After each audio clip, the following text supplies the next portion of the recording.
1장 1절과 2절을 보게 되면은 이렇게 말씀하시죠. 에스겔 1장 1절과 2절입니다. 30째 해 넷째 달 초 닷새 해 내가 그발 강과 사로잡힌 자 중에 있을 때에 하늘이 열리며 하나님의 모습이 내게 보이니, 하나님이 만나 주셨죠. 여호와긴 왕이 사로잡힌 지 5년 그 달 초 닷새라, 이렇게 말씀하시죠. 그렇습니다. 30째 해라고 하면은 바로 이것이 에스겔의 나이가 아닐까, 많은 성경학자들은 이렇게 보고 있습니다. 에스겔 나이 30에, 에스겔 나이 30에, 에스겔은 그러니까 BC가 무엇이죠? 주님 오시기 전, 주님이 이 땅에 오시기 전 597년 그때의 바벨론 포로가 되어갔었고, 그리고 나서 5년이 지나서 포로로 잡혀간 지 5년이 지난 그 이후 592년에 BC죠. 592년에 하나님의 부르심을 받았습니다. 누가? 에스겔에게는 나라가 없었기 때문에 돌아갈 곳이 없었습니다. 어디로 가야 할지 돌아갈 곳이 없어요. 죽은 몸이지요. 그래서 소망이 없을 때 하나님이 만나 주셨는데, 사람이 꿈을 버리지 아니하면, 어떤 꿈?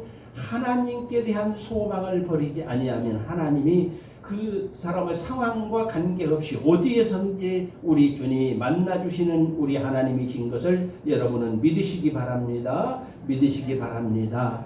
성령이 에스겔에게 임한 것처럼 우리에게도 하나님께 소망을 두고 살아가면은 성령이 임할 것입니다. 그리고 인도하실 것입니다. 사도 베드로는 말했죠. 너희는 택하신 족속이요 왕같은 제사장이라. 너희는 택하신 족속이요 왕같은 제사장이라. 베드로전서 2장 9절에서 말씀했습니다. 하나님은 지연병보다는 차출병을 사용하신다라고 하는 말 들어보셨습니까? 내가 예수를 믿겠다라고 나아가는 것보다도 하나님께서 필요하시면 불러서 사용하신다. 그분이 바로 우리 하나님이시라고 하는 것입니다. 비록 포로가 된 에스겔이지만은 하나님의 은혜를 바라고 있었기에 그를 불러 우리 하나님께서 말씀하시는데, 뭐라고 말씀하시느냐? 자, 5절을 보고, 오늘 2장 5절을 보게 되면은 그들은 패역한 족속이라 그들이 듣든지 아니 듣든지 그들 가운데 선지자가 있음을 알지니라. 그리고 7절에도 보게 되면은 그들은 심히 패역한 자라 그들이 듣든지 아니 듣든지 너는 내 말로 고할지어다, 이렇게 말씀하고 있습니다. 우리는 지금 대명절 연휴를 지키고 있습니다. 연휴입니다. 이번 추석에 여러분도 어디를 가든지 즐거운 추석 맞이할 수 있기를 주의 이름으로 간절히 축복하고 기도합니다. 그러나 우리에게는 사명이 있습니다. 왜냐하면 우리가 왕같은 제사장이기 때문입니다. 우리도 이 예배를 드리면은 우리 성도님들도 어디로 갈지 저는 모르겠습니다. 고향으로 가시는 분이 있을지, 아니면 집에 있어도 다른 분들이, 친척분들이 찾아와서 또 이렇게 담소를 나누게 되고 교제를, 오랜만에 친척들을 만나 교제를 하게 될지 저는 모르겠습니다. 우리가 주의 부르심을 받아 제사장이 되었다라고 하면은 제사장이 어떤 역할을 감당해야 하는지 아십니까? 가는 곳마다 축복, 내가 복을 내려주는 것이 아니라 하나님의 축복을 선포하는 바로 그 사람이 제사장입니다. 제사장에게 복을 내려줄 수 있는 그런 것은 없어요. 하나님의 것을 많은 백성들에게 내려주는 그런 중간 다리 역할을 하고 있는 사람이 제사장이라고 하는 것입니다. 바울도 그랬잖아요. 바울도 옥중에 있을 때 바울이 어떻게 백성들에게 뭘 줄 수 있겠습니까? 빌보 감옥에 있을 때요. 그런데 그가 빌립보 3장 12절로 14절을 보게 되면은 내가 이미 온전하지 못하지만은 아직까지도 내가 온전하지 못하지만은 내게 힘은 없지만은 그리스도 예수께서 말씀하신 것을 잡으려고 푯대를 향하여 주님의 부르신 그 상을 위하여 내가 달려가고 있다. 그러면서 빌립보 성도들에게 말씀을 선포했습니다. 사람이 누군가에게 부름을 받았다라고 하는 것은 내게 새로운 삶이 시작된다라고 하는 것을 우리는 기억할 수 있겠습니다. 아버지가 나를 부르신다. 아버지가 내게 뭘 책망을 하실까 아니면은 칭찬을 하실까 뭘 주실까 기대가 되잖아요. 누구에겐가 부르심을 받았다라고 하는 것은 내게 새로운 일이 시작된다라고 하는 것을 여러분은 기억하시기 바랍니다. 하나님 사람마다 다 필요한 사람들을 부르시고 그들에게 은혜를 주셔서 우리 하나님이 함께 일하시는 분 우리 하나님이십니다. 우리가 비록 힘은 없지만은 우리 한 사람 한 사람을 우리 하나님께서 부르시고 부르심을 받은 그들과 함께 우리 하나님의 일을 해 가신다라고 하는 것입니다. 그래서 우리는 하나님 앞에서 기도해야지요. 기도로 서로 교통을 해야지. 하나님과 교통을 해야죠. 그럴 때에 야 내게 원하는 것이 있어 이거 있어 그러니 너는 이걸 해야 돼. 그러면 해야 돼 하면은 우리는 그때 사명자가 되는 것입니다. 그렇습니다. 성경에 보면은 이렇게 해서 사용된 사람들이 많이 있지요. 그 중에 몇 사람을 보게 되면은 어느 날 갑자기 시내산에서 모세를 불렀습니다.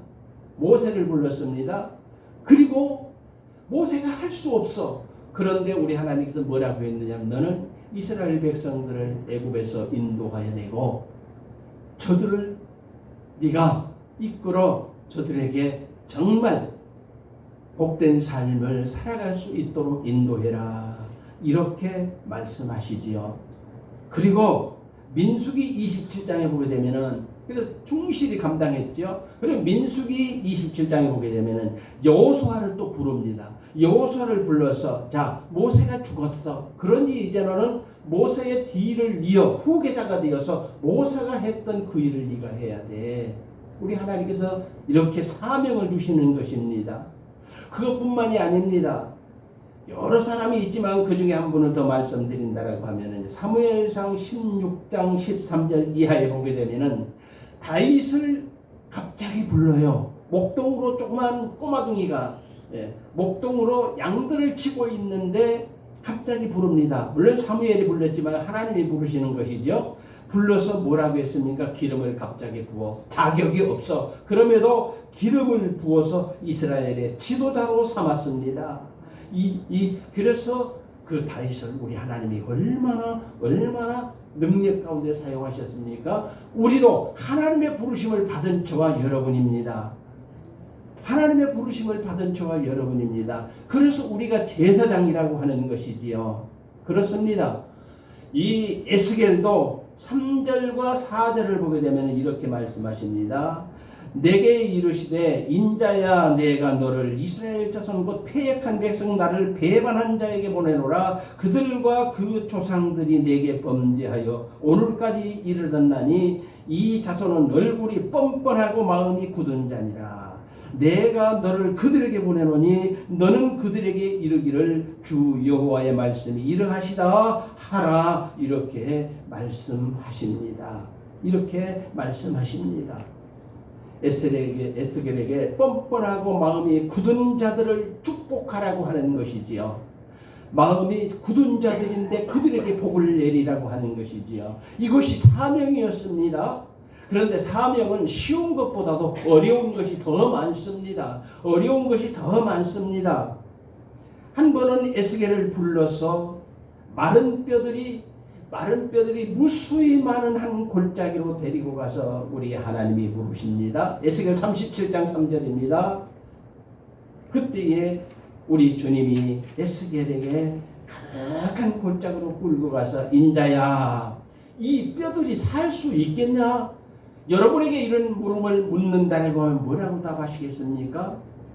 마른 뼈들이 수북히 있는데 데리고 가서 에스겔에게 말씀하시기를 이 뼈들이 살 수 있겠냐? 이것은 곧 그 뼈들이 무엇을 여러분은 의미한다고 그래요? 소망 없이 살아가는 이스라엘 백성들.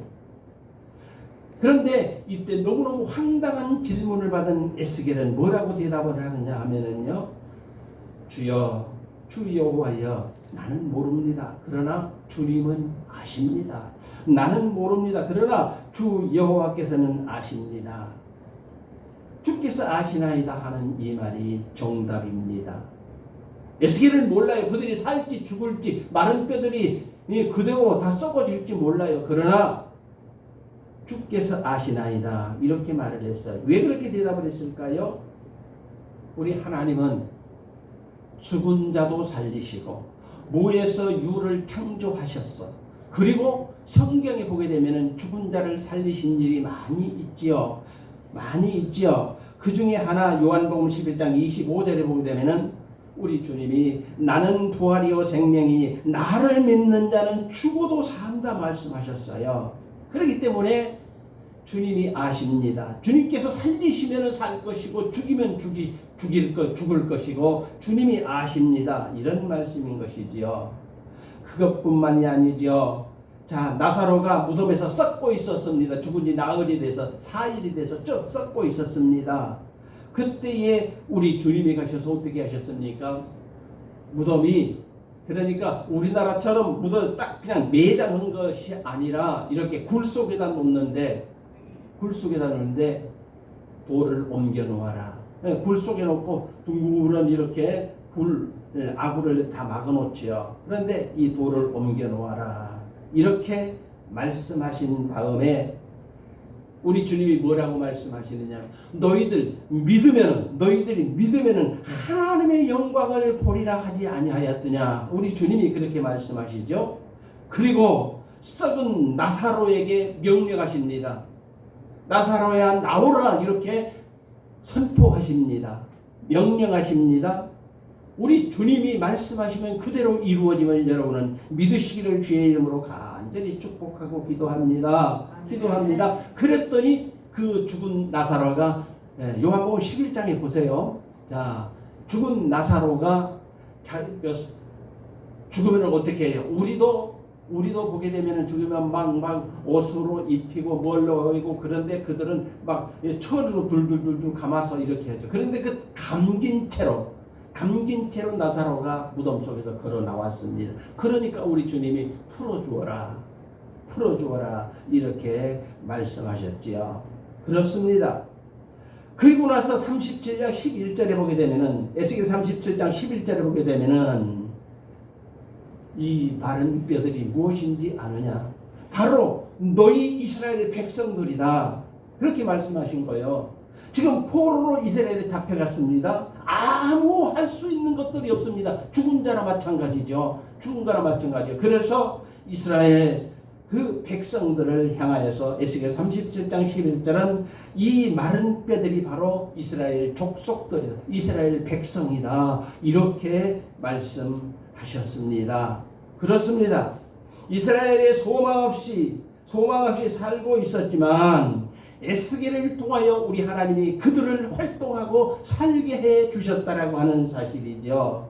그리고 나서 우리 주님이 명령하십니다. 에스겔 골짜기입니다. 이것은 나사로가 아닙니다. 나사로는 이미 살아났고 주님이 하셨고 여호와 하나님께서 하신 말씀이 선포합니다. 이제 우리 하나님이 말씀하실 때에 죽은 뼈들이 입뼈적뼈가 서로 들어맞아 어깨뼈는 어깨에 맞을 것이고 손가락뼈는 손가락에 맞을 것이고 허리뼈는 허리에 맞을 것이고 입뼈적뼈가 서로 연결되더니 살이 입히고 가죽이 입히고 생기가 들어가니 큰 군대가 되었더라. 지극히 큰 군대가 되었더라. 이렇게 성경은 말씀하십니다. 여러분, 이번 추석에 여러분들이 고향에 간다든지 어디를 가든지 참으로 죽은 자들이 너무 많을 것입니다. 우리가 어떻게 해야 됩니까? 우리는 저들에게 축복을 선포해야지요. 그렇습니다. 하나님을 알지 못해서 죽었고 믿지 못해서 죽었고 이미 믿었지만은 죽은 자처럼 나는 못해 하는 사람도 있을 것이고 영적 소망이 없는 자들에게 우리가 복음을 전해야 합니다. 그래서 영적으로 저들이 살아나게 해야 한다라고 하는 것이지요. 하나님은 살아계셔. 하나님은 살아계셔. 살아계시니 저들 앞에서 산 하나님, 살아계신 하나님 앞에서 너희가 생각하고 행할 것은 하나님이 살아계시고 고람되어 주님 앞에서 살아가면은 모든 너희가 하는 일을 범사에 하나님이 복을 주실 거야. 제사장은 뭐 하는 거라고요? 백성들에게 하나님의 축복을 선포하는 사람이라고요. 우리가 이런 축복을 선포해야 할 것입니다. 하나님은 이때를 위하여서 우리를 부르신지 여러분이 어떻게 아십니까? 이럴 때 우리를 하나님이 사용하시려고, 이럴 때 하나님께서 우리를 사용하시려고 여러분을 부르신지 여러분이 어떻게 아십니까? 그렇습니다. 내 본분을 거르지 않고 자기 필요한 것만, 내가 필요한 것만 하나님 앞에 요구하고 하나님 물질 주옵소서, 내 건강만 주시옵소서 라고 구하는 자가 아니라 정말 마른 뼈 이상으로 보여주셨으니, 마른 뼈 이상으로 우리에게 보여주셨으니 우리 주위에 죽어가는 많은 사람들을 복음으로 살려내는 저와 여러분이 되어야 할 것입니다. 한때 은혜를 받고도 주님을 배반한 자 있을 것입니다. 이들 이스라엘 하나님을 버리지 않으시고, 그런데 하나님은 죽어있는 그 이스라엘 백성들을 버리지 아니하시고, 마른 뼈 같은 이스라엘 백성들을 버리지 아니하시고 그들에게 충성스러운 에스겔을 보내서 말씀을 선포하게 하여 주시고 다 군대가 되게 하셨던 그 하나님, 우리도 가서 말씀을 선포할 때에 우리에게는 능력이 없지만 하나님의 역사가 저들에게 임하여서 저들에게 정말 하나님의 군대로 크게 사용하시는 이런 놀라운 기적을 여러분 체험하시기를 주의 이름으로 간절히 축복하고 기도합니다. 제약된 세상에 독생자 예수 그리스도를 보내주셨습니다. 누구도 구원받지 못한 이런 세상에 우리 주 예수 그리스도가 오셨다라고 하는 것입니다. 그를 믿는 자마다 영생을 얻게 하시려고 우리 주님이 오셨습니다. 인간 세계의 타락이 어디에서 오는지 아십니까? 내가 뭔가 소유하고 싶을 때에, 그때에 우리에게 인간에게 타락이 오게 되는데, 따지고 보면은 세상에서 내 것은 아무것도 없습니다. 세상에서 내 것은 아무것도 없습니다. 여러분이 어머니 뱃속에서 태어날 때 가지고 온 건 뭐가 있습니까? 살다 보니 하나님께서 맡겨주셔서 모두가 내 소유가 되었지요. 내 소유가 되었지요. 그래서 그 소유에 대한 극한 대조를 성경에서도 하신 말씀이 있습니다. 누가복음 16장에 보게 되면은 부자와 거지 나사로와 부자가 나오게 됩니다. 부자가 거지 나사로가 나오게 돼요. 자, 거지는 어떻게 살아가요? 거지가 뭐가 있습니까? 재산이 있습니까? 가진 것이 아무것도 없어요. 자기 몸밖에 없어요. 그래서 그 거지는 누군가로부터 받아야 먹고 살아갈 그런 사람이 바로 거지입니다. 그래서 한 푼 주십시오 하는 것이 거지지요. 그런데 부자는 왜 부자로 만들어 주셨을까요? 너는 너 혼자 먹고 마시고 배부르게 두드리고 그러지 말고 가난한 자들을 좀 돌봐주어라 라고 해서 많은 것들을 우리에게, 그 부자들에게 맡겨주셨거든요. 자, 이유는 불문하고, 그런데 이들이 누가복음 16장입니다. 자, 이들이 죽어가지고 부자는 지옥에 가고 거지는 천국으로 가고. 그런데요, 성경에 보게 되면은 부자가 왜 지옥에 갔다라고 단 한마디도 기록되어 있는 그런 말씀이 없습니다. 거지 나사로 아닙니다. 자, 거지가 왜 무엇 때문에 천국에 갔다라고 여러분 그런 성경에서 읽어보신 적 있습니까? 없습니다. 전혀 없습니다. 그런데 왜 무엇 때문에 이런 결과가 나왔을까요? 성경에서 거지와 부자 누구도 어떤 이유로 천국과 지옥으로 가게 됐다라고 하는 말씀은 없지만, 그러나 부자는 세상에서 자기의 것이 다 내 것으로 알고, 부자가 자기 문간에서 그렇게 고생하고 있음에도 불구하고 그 거지를 돌보지 않았어요. 하나님이 이것을 악하게 보신 거지요. 악하게 보신 거지요. 그렇습니다. 그래서 그것이 죄가 되어서 지옥에 간 것으로 우리는 그렇게 보고 있습니다. 여러분, 우리는 여기에서 한번 우리 자신들을 생각해 볼 수 있습니다. 저와 여러분 어머니 뱃속에서 태어날 때에 복음을 하나님을 믿어라 그렇게 태어났습니까? 아니죠. 태어나서 누군가로부터서 복음을 전해 듣고 우리는 하나님을 믿게 되었습니다. 그래서 우리는 어떻게 영적으로 부요한 자가 돼, 하나님을 믿는 자는 영적으로 부요한 자가 된 것입니다. 영적으로 부요한 자가 된 것입니다. 그래서 우리는 천국에 간다 이렇게 확신하고 있지요. 맞습니다. 영적으로 부요했으면은 영적으로 가난한 자 있습니다. 누구입니까? 아직 복음을 듣지 못한 자, 그들이 영적으로 가난한 자, 불쌍한 자들입니다. 저들을 우리가 도와줄, 저들에게 우리가 복음을 전하지 아니하면 저들은 그대로 지옥에 갈 수밖에 없어요. 고생하다가 그대로, 아니 예수 안 믿는 사람들도 부자로 물질적인 부자 출시한 사람들이 맞죠. 그대로 그 사람들은 우리가 복음을 전하지 않으면 지옥으로 갈 사람들이에요. 그런데 부요한 복음으로 부요한 우리를 통해서 우리가 복음을 전함으로 말미암아 복음을 저들에게 줌으로 말미암아 하나님의 복음입니다. 주 예수 그리스도의 복음입니다. 복음을 줌으로 말미암아 저들이 부요한 자, 영적으로 부요한 자가 돼서 나만이 아니라 우리는 우리의 사명을 다하는 것이고 저들은 나로 인하여서 구원을 받아 천국에 들어가게 되는 것이지요. 믿으십니까? 믿으시기 바랍니다. 저와 여러분은 세상에 와서 복음을 받아들여서 영적으로 부요한 자가 되었습니다. 그래서 우리는 하나님을 기쁘시게 해야 될 것이 무엇인가 생각을 했더니 하나님이 복음을 전하는 것을 기뻐하시더라. 한 영혼이 천하보다 귀하다. 그래서 기뻐하시더라. 그래서 우리가 복음을 전해서 어떻게 어떤 가족을 살리고 어떤 영혼을 살리고 가족을 살리고 민족을 살리는 이 사명을 우리들이 감당해야 할 것입니다. 사도 바울이 그러지 않았습니까? 그 많은 고난을 받으면서도 복음을 전하고 가서 교회를 세우고 우리도 내게 당장 주어지는 것이 없더라도 하나님의 복음을 전할 때에 그 이후에 누가 일하신다? 하나님이 일하신다. 하나님이 일하신다. 믿으시기 바랍니다. 하나님이 나를 위해 예비하신 복, 그것이 무엇입니까? 여러분 어떤 복? 물질 큰 복?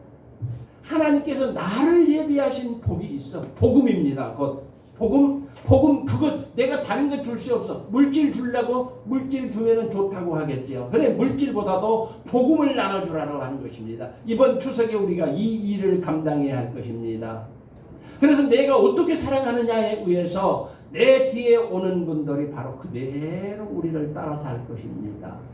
여러분을 보고 있는 많은 사람들, 그래서 우리 하나님께서 여러분에게 복을 주시는데, 자, 하나님의 복음을 전하는 자들이 비리비리 고생만 하는 사람이라고 하면은 누가 여러분같이 되려고 하겠어요? 이전에는 별것도 아니었었는데 이번에는 참으로 고난 가운데 정말 지혜롭지 못하고 미련한 자였었는데 하나님을 복음을 받아들였더니 지혜롭게 되고 정말 원하는 대로 모든 일들이 다 형통케 이루어지고 그래서 부자가 되었어요. 자, 이번에는 물질적인 세상적인 복입니다. 그랬습니다. 그런데 알고 보니까 그가 나누어주는 것이 있어. 나누어지는 거예요. 뭐? 예수 그리스도의 복음을 나눠주더라. 예수 그리스도의 복음을 나눠주더라. 그래서 보니까 다 우리로부터서 복음을 받아들이는 그들도 다른 사람에게 뭘 줘요? 복음을 주는 것입니다. 예수 믿으세요. 구원 받으세요. 안 받습니까? 안 받으면 미련한 자입니다. 우리 주님이 그들에게 뭐라고 했어요? 내버리라고 그랬잖아요. 안 받아도 내버리라고 그랬잖아요. 자, 그 말씀은 드리지 않고요. 자, 우리 모두는 한 사람이 그릇된 행실. 그래서 우리가 복음을 전하면서도 악하게 살아가면 절대로 안 되는 거예요. 선한 사역을 위해서 힘쓰고 애써야 되는 거예요. 그래서 우리 한 사람의 행실이 그렇게 소중합니다. 믿는 사람들의 행실이 그렇게 소중합니다. 이번 추석에도 가는 곳마다 하나님의 덕을 쌓아가는 저와 여러분이 내가 수고하는 거요. 다른 사람들 신발 정리 안 해. 그런데 우리가 믿는 사람들의 신발 정리, 저거 별것이네. 이전에는 하더니 그 사람 안산 광성교회 나가잖아. 교회 나가잖아. 그러니까 사람이 변했어. 이전에 악하더니 욕 그렇게 잘하더니 이제 욕 안 해. 그렇게 욕심 부리더니 욕심 안 부려. 삶을 통해서 복음을 전하는 것입니다. 삶을 통해서 복음을 전하는 것입니다. 그래서 우리 한 사람의 선행이 이렇게 소중한 것입니다. 한 사람의 사역이 이렇게 소중한 것입니다. 그래서 김구 선생은 우리에게 이런 말을 했습니다. 눈 덮인 벌판을 함부로 걷지 마라.